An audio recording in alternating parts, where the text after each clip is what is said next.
Dan Sorge, leader of Harlow Council. It seems like an incredibly busy time. And firstly, we're in the town centre, you're in the Water Gardens. Could you give us a sort of estimated time of arrival for each development in the town centre, starting with what we call the Playhouse Square? Yeah, absolutely. It is an incredibly busy time. We are quite frankly building Harlow's future. And just before I come onto the time frame, actually, I'm pleased that we're talking about that. We're no longer talking about, is it going to happen, is it not going to happen, are we going to rebuild the town centre? All those failed promises for many years. We are rebuilding the town centre, biggest regeneration programme in the country. So starting with the Playhouse Quarter, fantastic development, new live music venue, new gallery, all sorts of things, arts and cultural hub will be starting at the end of the summer. It's about a year to 18 months of construction. That will be a fantastic facility for the town. If you move along to Broadwalk, people will note there is work ongoing at the moment. I hasten to add it's not a simple repaving to relay 6 metres underground of utilities and deliver something that is capable of hosting huge events and markets and all sorts of things. That is well on track to be finished in November on the original timescale. Into Market Square, huge redevelopment of Market Square that we're seeing all 4 sides, as well as the square. Nightlife, entertainment, restaurants, bars, daytime market, big water feature, all sorts of things will be starting in the autumn and be finished by next March. And then on to the bus station, which will be getting on site over the coming weeks. In fact, there is work on there today over the coming weeks, and that's about a year's build out. So over the next few months, towards the end of the summer into the autumn, all of the town centre will be well under main construction. And over the next sort of 12 to 18 months, we will see those works completing. And across the bus station Terminus House? Indeed. Well, as your readers will know, we have taken significant action on Terminus House. We are going through the legal process now to complete that deal and to get on with that, and going through the design work of what we might transform that site into. But I would expect further updates on that over the coming weeks. Are you pleased? You hear it, obviously you hear every day. I think I've got a feeling, Dan, you're probably here 7 days, but are you pleased with the progress in the town centre? And you're pleased with your mission, and now you have branding and the messages coming out every single day. Are you pleased how it's going?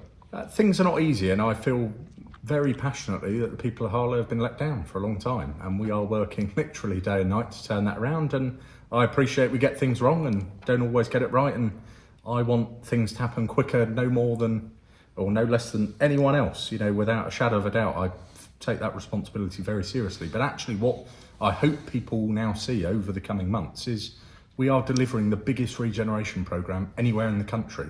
We are rebuilding this town in a way that I hope and know, in fact, that the people of Harlow will be very proud of, and have a town centre that people are very proud of, and renewing our neighbourhoods in a way that people will be proud of. And that is not easy. This is a multi-billion-pound regeneration programme. Is an enormous thing, but we are making progress. As I say, over the next couple of months, people are going to see a huge transformation, a huge shift from promises and drawings and announcements to construction work underway, and those people being able to enjoy those new facilities. So it is a massive task. We are making great progress. Things don't always go right, but I'm proud of what we're doing.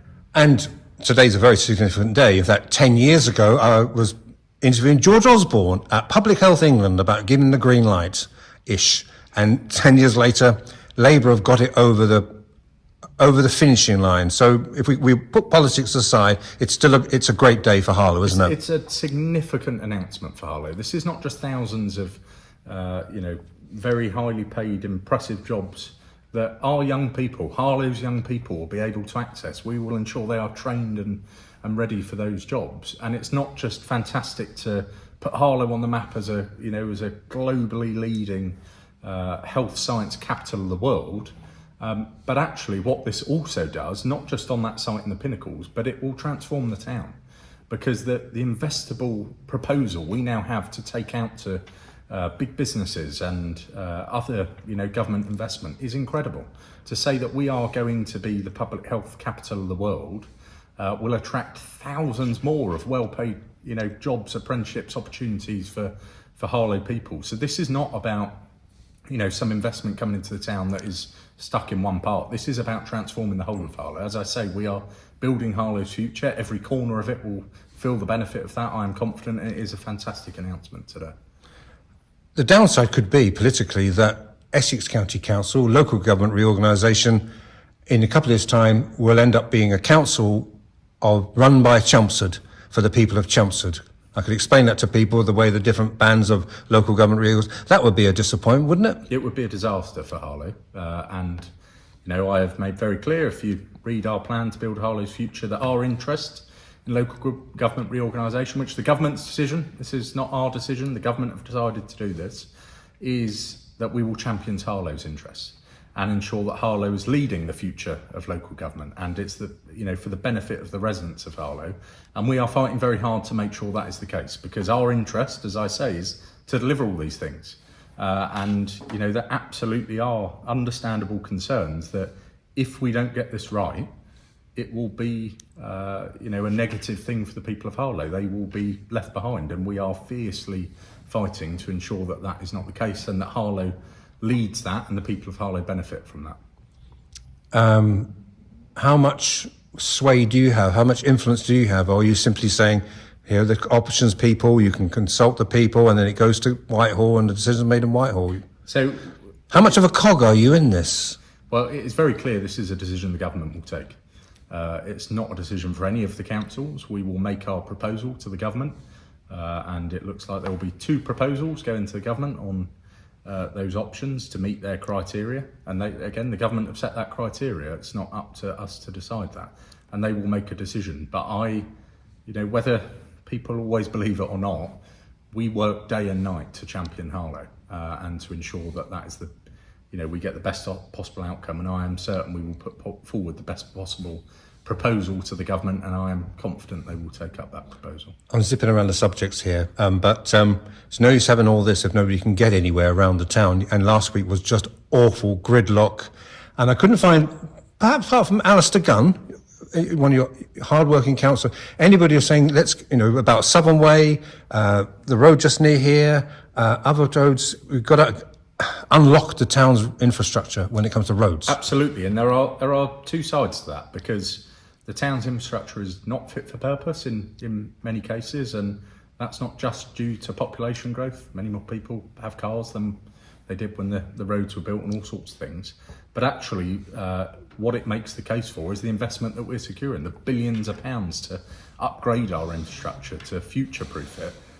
But occasionally that also comes with disruption, and if you look at the works ongoing in some parts of the town at the moment, that causes significant disruption.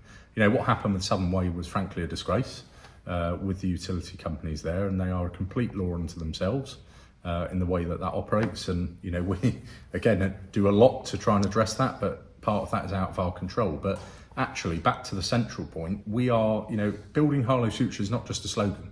That is what this council is absolutely driven to doing, and that means ensuring that we have the infrastructure, whether it's the roads, the doctor's surgeries, the schools, the homes, whatever it may be, that the town needs to thrive, not just today, but in the future. That is what we're focused on delivering. And you mentioned doctor's surgeries. There's no use putting nearly 3,500 people in Latin Priory without proper health provision, isn't there? There are other there's so many things. Gildham Park, that was built without any community, and we're slowly getting a community there. So it looks like a hard fight, doesn't it? It absolutely is. As I say, as I've said, this is a significant programme of change in Harlow, and I appreciate there are parts of that some people might like and some people might not like. Not all of it is within our control, but I think the council is in a far, far better position now than it was a few years ago to be able to drive the future of Harlow and lead the future of Harlow. And that's what we're focused on delivering. And finally, there's a couple of finallys here. The finance, a lot of people do worry, don't they? I mean, people have gone quiet on Burnt Mill Towers, you'll be pleased to know. Maybe you'll say that's because people are living in there. But all the finances in order. Yeah, as we have reported recently, for the last 2 years, this council has achieved budget surpluses. There are not many councils in the country achieving that. We've done that whilst freezing council tax, whilst delivering record investment into the town. In the last year, we increased our budget by 41% without forcing residents to pay a penny more to us. We are delivering, improved services, from bin collections to grass cutting to rebuilding the town centre, and asking people to pay no more. And we are in a stronger financial position than we have ever been. Now, people may wonder how we have achieved that. It's because of the sensible, pragmatic, but bold decisions we have taken to steer the future of the council, whether that's ensuring we are as efficient as possible. There's much more work to do on that, I know, but we are driving out waste all over the place to improve efficiency and deliver better services. And finally, I thought I'd finish on that because you've made the phrase several times, building Harlow's future. This is your mantra, isn't it? This is your belief, isn't it? And you Absolutely. want everybody to be part of the future. That is what, not just this council, but that is what I want the town to unite around. This is about building Harlow's future. It's a fantastic town that has given so many people a brilliant life, but we need to take it forward. And we need to ensure that not just for people today of all ages, but for the young people growing up in Harlow, even those that aren't yet born, and the families and children and grandchildren have a fantastic future that is built on the solid foundations that we have. But frankly, we have 6 missions to build Harlow's future. I passionately believe if we deliver those things, that is exactly what we will achieve. And this is not, as sadly many councils are, about managing decline and allowing the decline that we have seen in Harlow over years. This is about doing quite the opposite and leading the rebirth of this town and ensuring that everyone, whether they grow up in Hare Street, Hillyfield, Arkwrights or Aylottsfield, have a fantastic future, and I believe we will achieve that.